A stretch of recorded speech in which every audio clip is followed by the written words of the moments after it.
Well, today's guest is full of answers to the questions we all have when it comes to raising teens. Steve Cherrico is the Executive Director of First Priority, an organization that builds networks of adults who support Christian students to stand united in their faith and firm for Christ. Steve, welcome to Grace and High Heels. Thanks for having me. I'm so glad that you're here. Well, what a fabulous organization you have in First Priority. And I heard you say something really important that I wanted to reiterate. As a school teacher and a school counselor, has God really been taken out of schools? Well, certainly not, and I think you know the answer to that question. The Spirit of Jesus Christ is wherever His people are, right? And so God's not been taken out of schools. The leading of prayer by school leaders has been taken out, but there are students, there are many, many teachers and their administrators that love the gospel and love Jesus that are in schools and praying for those schools on a regular basis. Let's talk about technology, Steve. What are areas of technology that are most affecting our kids these days? We're constantly hearing that technology has changed our children. So talk to us about that. You know, a lot of it is just about sheer availability, right? Everywhere they go, even in the school setting, there's so many positive things with technology, but like anything else, it has an opportunity for negative as well. And so there are lots of studies out there that talk about the number of hours that students are spending in media in general, whether it's on a screen for school or whether it's on a screen that they're playing a game. And so it's just sheer availability at this moment that causes it.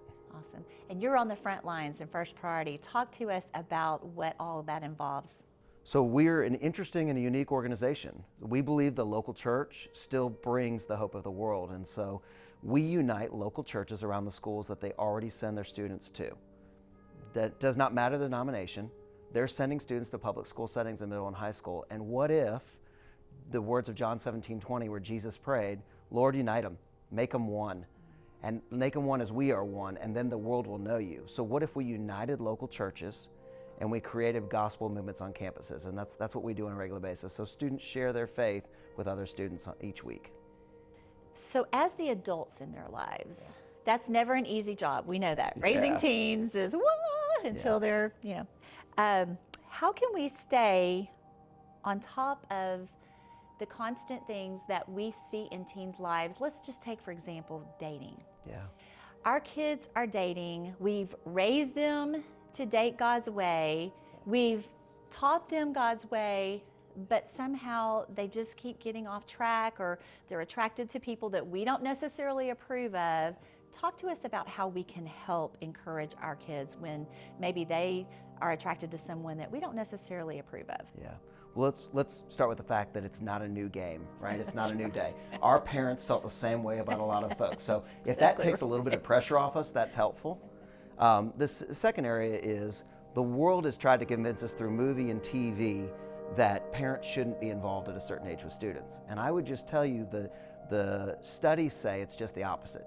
Students are craving father and mother's attention. Absolutely. So it's hard work, it takes time, but investing that time will really allow students. So even when a student says, I don't want to hear your voice, they're still listening to what parents say or what mentors say. And so getting involved is the biggest key. On the technology side, there are lots of ways, Apple through iOS, there are lots of ways that you can get involved in what a student's actually doing. And in my home in particular, my kids know I'm reading their Instagrams. Now that takes an hour of my time at night and it's exhausting, but I'm dealing with it, right? I'm hitting it head on, and you have to.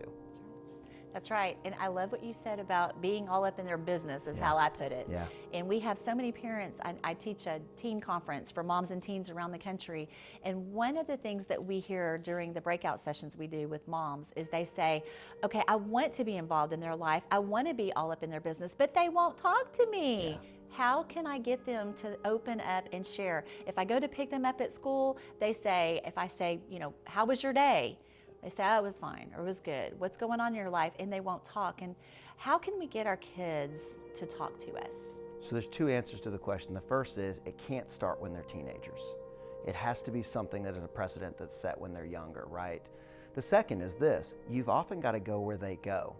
You don't want to be who they are. They find that very turn-offish, right? They don't want you to try to be a hipster, but they do want you to be mom, and they do want you to attend the things that they're already being. So you need to be educated, you need to make yourself educated, and there's lots of opportunities. Your idea of going where they are and not expecting them to come where you are is really the key moment for getting a teenager to engage you. Are they going to engage the first time? They're not. They're going to turn you off.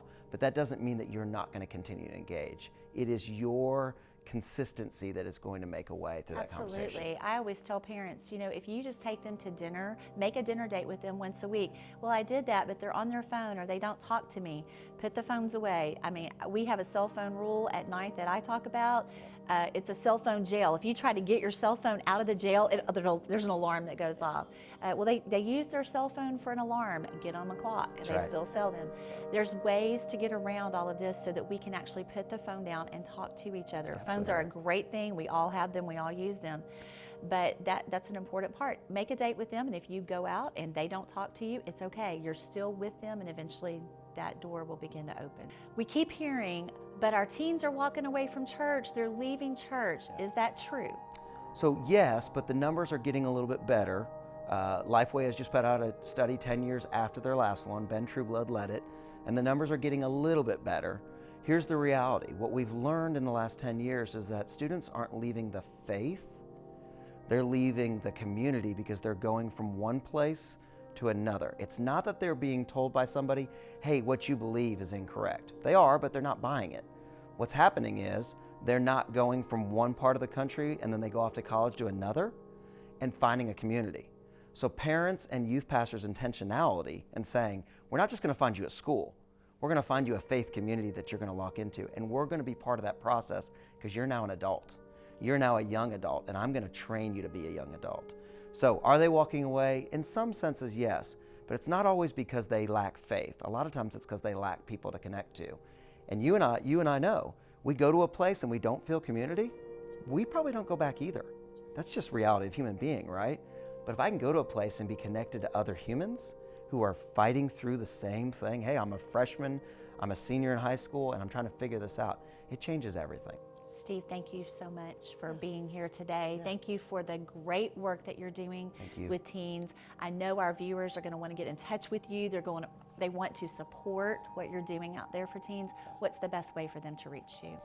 You can find me at stevecherrico.com. That's the easiest way. You can also go to fpnashville.com, and both those have ways to get a hold of me.